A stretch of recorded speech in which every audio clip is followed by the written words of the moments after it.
আমার প্রাণপ্রিয় স্বামী, আমার অর্ধাঙ্গ, আমাকে বিয়ে করে নেওয়া নিজস্ব পুরুষটির ওপর আমার অবজ্ঞা সেদিন চলে এসেছিল যেদিন আমি বান্ধবীদের আয়োজিত একটি গেট টুগেদারে গিয়েছিলাম তাকে নিয়ে। হাসান, আমার স্বামীকে আমি সেই পার্টিতে বাকিদের সাথে পরিচয় করিয়ে দেওয়ার পরে যখন দেখলাম হাসান সবার সাথে আঞ্চলিক টোনে কথা বলছে, ওর কথায় কোনো আভিজাত্য ছিল না ওর প্রাতিষ্ঠানিক শিক্ষার ছাঁট। ও কথা বলছিল হেসে হেসে দিনমজুর শ্রেণীর পুরুষদের মতন সরল গলায়, ছিল না কোনো গাম্ভীর্যতা। ওই মুহূর্তে আমি বুঝে গিয়েছিলাম আমি নিজে নিজেকে ঠকাচ্ছি। আমার বান্ধবীদের জিতে যাওয়া মুখ দেখে আমার এটাই মনে হয়েছিল। ওরা জিতে গিয়েছিল কারণ রুমার স্বামী ছিল পাইলট, আফরার স্বামী একজন হার্ট সার্জন, একার স্বামী এডিশনাল এসপি, সেখানে আমার স্বামী সামান্য হার্ডওয়্যারের দোকানদার।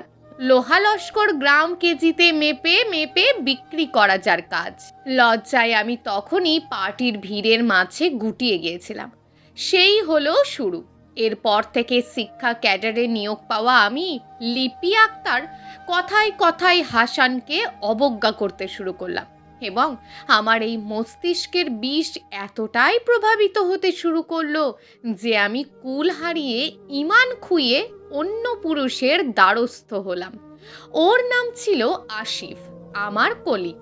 আমরা দুজনেই ম্যানেজমেন্ট বিভাগের প্রফেসর। আসিফের সাথে শুরুতে অত আলাপ ছিল না আমার। তখন আমি কেবল হাসানের রক্ষণশীল ওয়াইফ ছিলাম কিনা মেপে মেপে পুরুষদের সাথে কথা বলতাম। কিন্তু যখন থেকে হাসানের ওপর আমার হতাশা বাড়তে লাগলো, আমি আসিফের সান্নিধ্য উপভোগ করতে লাগলাম ভীষণভাবে।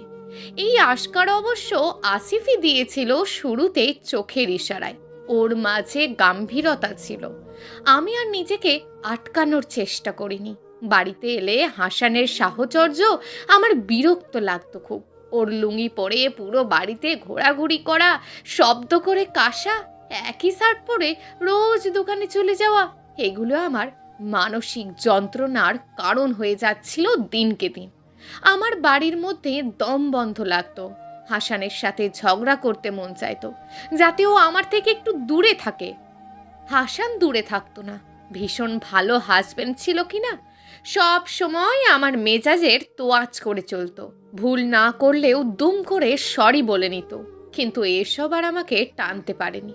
আমি তো পুরো ডুবে গিয়েছিলাম। ব্যস্ত পা বাড়িয়েছিলাম আমার নারীত্বকে ভুলণ্ঠিত করতে। একদিন হুট করেই ছাত্র পড়ানোর নাম করে চলে গিয়েছিলাম আসিফের কাছে। ওই দিন বৃষ্টি হচ্ছিল। ওর অ্যাপার্টমেন্টে কেবল আমরা দুজন ছিলাম। জানেন, ওই দিন আমি একটা পিশাচ হয়ে গিয়েছিলাম। হাসান ভেবেছিল আমি ওর সাথে রাগ করে বেরিয়ে গিয়েছিলি, তাই আমার মান ভাঙাতে বাড়িতে আমার হাজবেন্ড আমার জন্য পাস্তা রাঁধছিল, কলে জানিয়েছিল তা। আর এদিকে আমি ফোন অফ করে পৈশাচিক কিছু মুহূর্ত কাটিয়েছি। আদিম এবং অসভ্য নির্মম মুহূর্ত। আমার হাজবেন্ডকে আমি খুন করেছি ওই মুহূর্তে, যদিও সরাসরি খুন নয়, মনে মনে খুন। এই খুনের পরে আমার মস্তিষ্ক বিকৃতি বেড়ে গেল। আমি বাড়িতে গিয়ে আমার হাসানের সাথে দুর্ব্যবহার করেছি। ও আমাকে দেখে অমায়িক একটা হাসি দিয়ে বলেছে, এই তুমি হাত ধুয়ে এসো, পাস্তা করেছি তোমার জন্য। আমি মুখ বিকৃত করে ঝামটা দিয়ে ঘরে গিয়ে কলের জল ছেড়ে আসিফের কথাই ভেবেছি। হাসান আলাভোলা মানুষ ছিল, আমিও রূপবতী অল্প বয়সী ওয়াইফ ছিলাম কিনা যা বলতাম তাই বিশ্বাস করত। নয়তো ওর সান্নিধ্যে থেকে দীর্ঘ 9 মাস আসিফের সাথে সপ্তাহান্তে অভদ্র বিলাস করা চারটিখানি কথা ছিল না। সপ্তাহের একদিন আমি ওর অ্যাপার্টমেন্টে চলে যেতাম। ওর সাথে আমার খুব জমতো।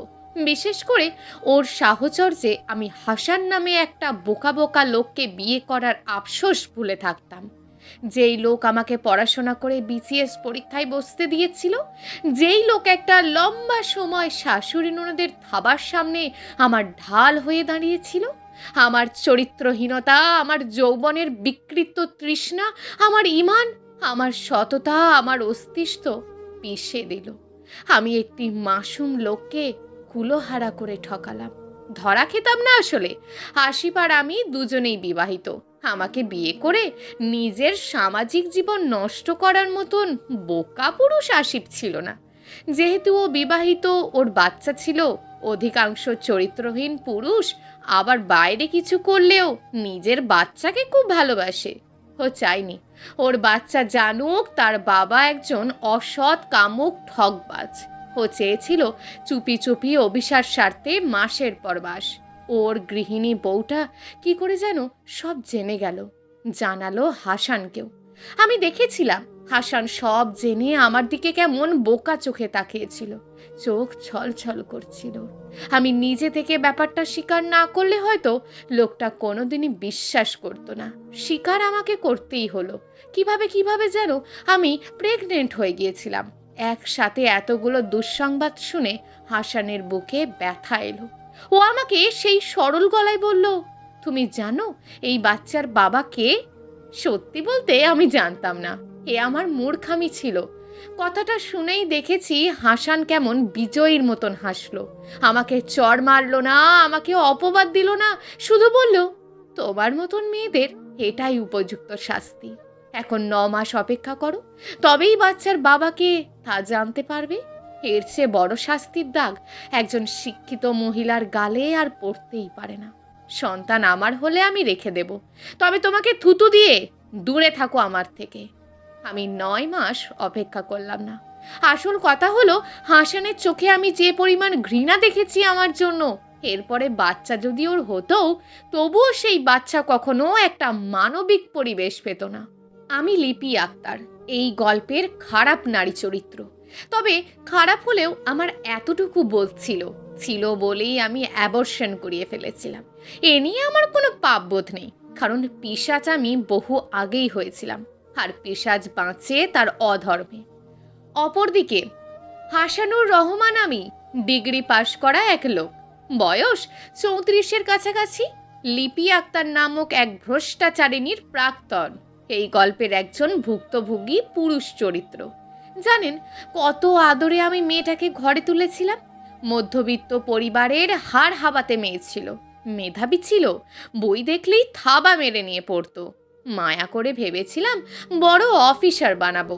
অর্থ সম্পদ আমার ছিল। লোহা লক্করের দোকান সম্বোধন করে লিপি যেটা তাচ্ছিল্য করলো, ওই দোকানে আমি মাস গেলে লাভ রাখি লাখ খানেক। এই মেয়েটাকে সর্বাবস্থায় সাপোর্ট দিতে আমি কি বা না করেছি। বিয়ের পর থেকে রীতিমতো মা আর বোনের সাথে আমার মনস্তাত্ত্বিক যুদ্ধ চলেছে বছরের পর বছর। আমি মেয়েটাকে আগলে রেখেছিলাম যাবতীয় ঝড় ঝঞ্ঝাট থেকে, কিন্তু বিনিময়ে ও কি করলো এটা?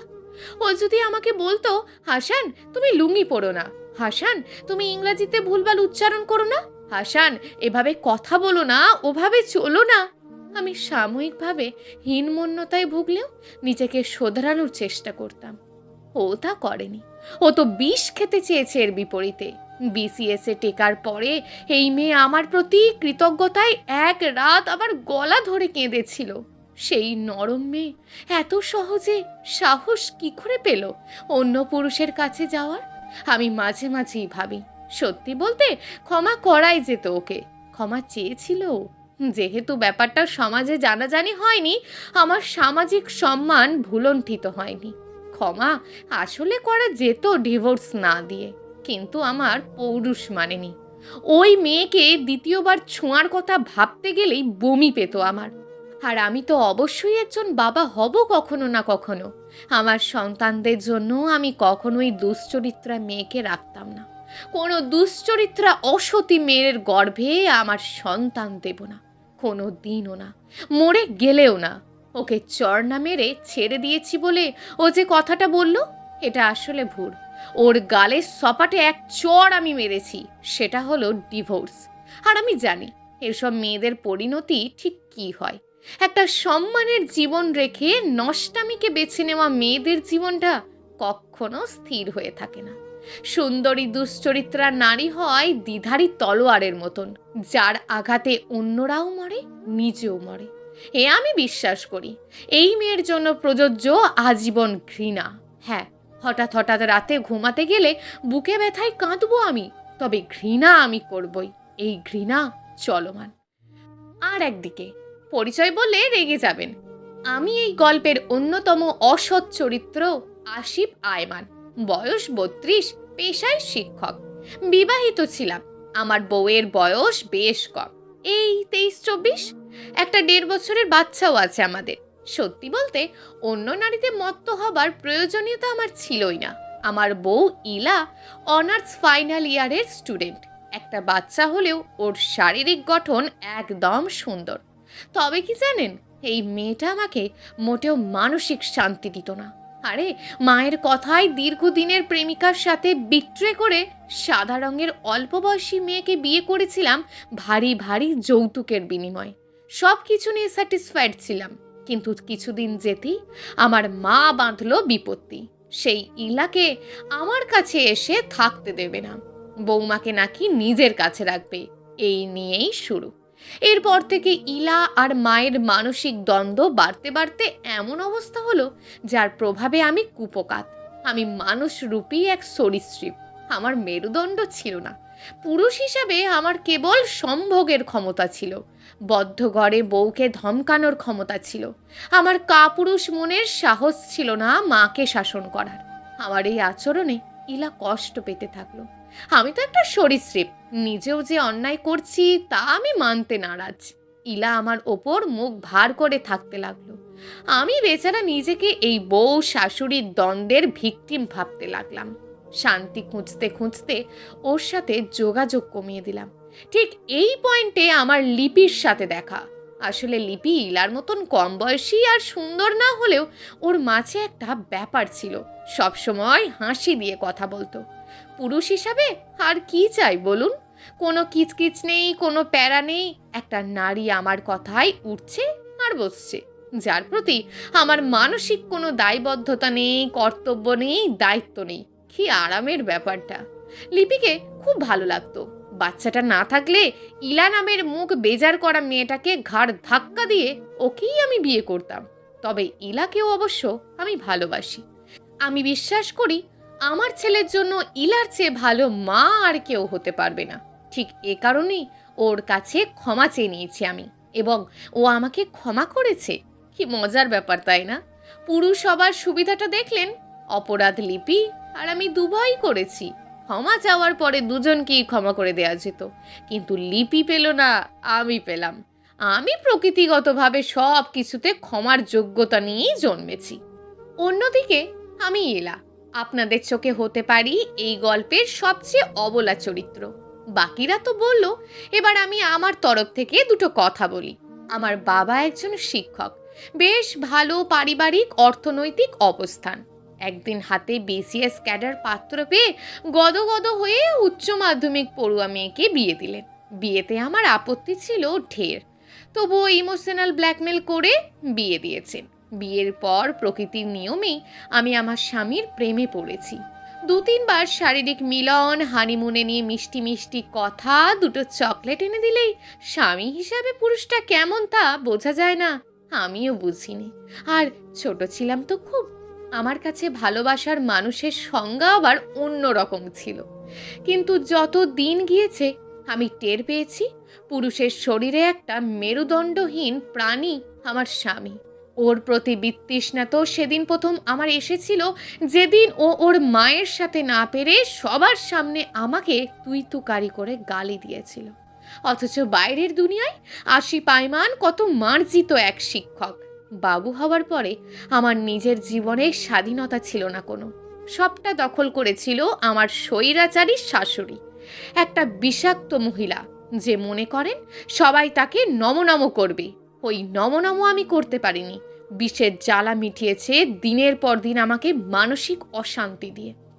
আমি আসিফের কাছে গিয়ে কেঁদেছি, আমাকে তোমার চাকরির জায়গায় নিয়ে যাও। ওর কখনো সাহসী হলো না ওর মাকে এই কথা বলার। অথচ আড়ালে গেলে তার সে কি আধিপত্য। স্বামী স্ত্রীর পবিত্র মিলনের ব্যাপারটা একসময় আমার কাছে অত্যাচার লাগতে শুরু করলো। সাংসারিক কোনো ব্যাপারে ওর সাপোর্ট পেতাম না। তার কথা, তার মা তাকে কষ্ট করে মানুষ করেছে, মায়ের মনে কষ্টও সে দিতে পারবে না। ধীরে ধীরে আমি গুটিয়ে গেলাম। এর পরের কাহিনী তো আপনারা জানেনই। পশুটা আমাকে ঠকালো। ধরা খাওয়ার পরে আমার হাতে পায়ে ধরে সে কি অনুরোধ! বিশ্বাস করুন, ওই সময় আমার ইচ্ছা করছিল ওর গলা কেটে দিতে। একদম। বর্তমানে আমি কিন্তু ওর সাথে সংসার করছি। এই ঘটনার পরে হঠাৎ কেন জানি ওর মেরুদণ্ড গুজিয়ে গেল। নিজের সংসার টেকাতে মায়ের মুখের ওপর কথা বলে আমাকে ওর চাকরির জায়গায় নিয়ে গেল। এখন কি আদর আমার! এই গল্পের হাসান যেভাবে লিপির উপর ঘৃণা দেখাতে পেরেছে, আমি কিন্তু সেটা দেখাতে পারিনি। কিছুটা অকাঠ্য সত্যির মতন একটি সত্যি কথা হলো, মেয়েদের কাউকে ঘৃণা দেখানোর স্বাধীনতা নেই। এই যেমন আমার ঘৃণা দেখানোর স্বাধীনতা রুদ্ধ করেছে আমার ছেলেটা আবার বাপ ভক্ত খুব। আমি উকিলের চেম্বার থেকে 2 বার ফিরে এসেছি ডিভোর্সের আবেদন করতে গিয়ে। এখন নিয়মিত আমি ওর সংসার করছি, ওর এনে দেওয়া বাজার গুছিয়ে রাখছি, রান্না করছি, ওর টাকায় অনার্স ফাইনাল ইয়ারের ফর্ম ফিল আপ করেছি। ও ভাবছে আমি ওকে ক্ষমা করেছি। এটা কিন্তু ভুল। আমি ইলা, আমি আর যা কিছু হই অন্তত অবলা নই। আমি আমার ঘৃণা দেখাতে না পারলেও, আমি একটা ঠকবাজের সাথে এখনো যান্ত্রিক মিলন চালিয়ে গেলেও, আমি বাথরুমের দরজা আটকে রোজ রোজ শ্বাস বন্ধ করা কান্নায় ভেঙে পড়লেও ওকে মাফ করিনি কখনো। এবং আমি এই গল্পের সবচেয়ে অবলা চরিত্র যাকে ভাবছেন, তার রাতে রাতে হঠাৎ করে খুনের নেশা চেপে যায়। কিন্তু ওই খুন আমি করব না। আমি এলা, পেটে একটা সন্তান ধরেছি, ওকে এতিম তো বানাতে পারি না সজ্ঞানে। শুধু রাতে যখন আসিফ ছুঁতে আসে, গদগদ হয়ে বলতে আসে আমার ইলু, আমি কল্পনায় ওকে খুন করি। পরের জন্ম বলতে যদি কিছু থাকে, তাহলে আমি কিন্তু হাসান হতে চাইব। কি সুন্দর স্বাধীনভাবে সে ঘৃণা করতে পেরেছে লিপিকে। আমি পারিনি আসিফকে নারী হয়ে কম্প্রোমাইজ করতে করতে আমি ঘৃণাটাকেও রেখেছি মস্তিষ্কে, শুধু বাহির করতে পারিনি। বন্ধুরা, এখানে সমাজের 4টি চারিত্রিক বৈশিষ্ট্য তুলে ধরা হয়েছে, যেখানে সমস্ত ধরনের মানুষের জীবনের করা কাজের শেষ প্রাপ্তি কি হতে পারে তার একটা ছোট্ট বর্ণনা দেওয়া আছে। এখন আপনাদের কাছে অনুরোধ, এই 4টি চরিত্রের শেষ কর্মগুলি কি ঠিক ছিল, নাকি প্রত্যেকটি চরিত্রের শাস্তি অন্য কিছু হওয়া উচিত ছিল? অবশ্যই আমাদের মূল্যবান মন্তব্য নিচে কমেন্ট বক্সে জানাতে ভুলবেন না। এবং আরও অন্যান্য নিত্য নতুন গল্প শুনতে অবশ্যই আমাদের চ্যানেলটিকে সাবস্ক্রাইব করে আমাদের পাশে থাকুন। ততক্ষণ ভালো থাকুন, সুস্থ থাকুন এবং নিজের পরিবারের খেয়াল রাখুন।